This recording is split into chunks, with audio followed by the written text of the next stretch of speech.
E aí, os projetos que você tem aqui, faz currículo online. Currículo online.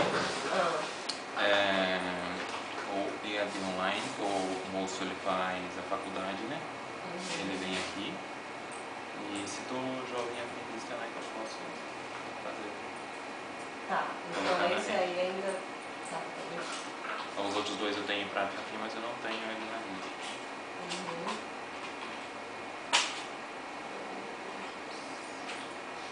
E qual o ciclo desses projetos? É a primeira vez que eles acontecem ou eles já foram concluídos e estão acontecendo novamente? É a primeira vez que ele acontece. Que nem o currículo, eu não consegui fechar um número de pessoas. Eu falo para eles assim, ó, você pode vir aqui logo no período da manhã. Eles sempre arrumam desculpa. Mas de manhã tem que levar meu filho na escola, não tenho tempo para vir, tem as coisas para fazer. Então, da forma que eles vão procurar esse recurso no currículo, eu pego, sento com eles, explico para eles e coloco o currículo deles no site da agência de emprego.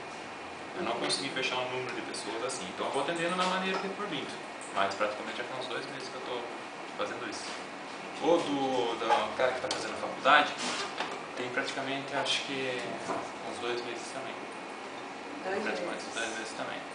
Quando a gente pede para você cadastrar, é o seguinte, é porque tem outras pessoas que às vezes querem inspiração para o projeto. Tem ideias. Querem construir algum projeto baseado em AD e não sabem por onde começar. Então elas vão ver o seu, vão poder entrar em contato com você e fortificar essa rede. Da mesma forma que eu posso ver também os que vêm lá e entrar em contato e construir até alguma coisa junto com a pessoa que está na cidade lá longe. Entendeu? E também é importante para a gente o blog.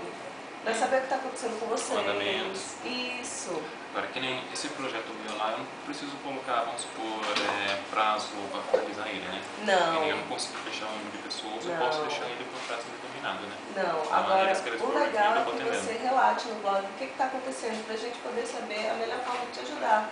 Entendeu? Agora eu preciso terminar aqui.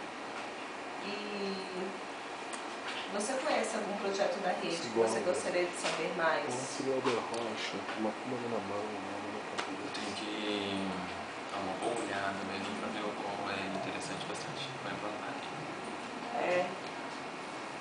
Tá, então você dá essa olhada e manda um e-mail pra gente.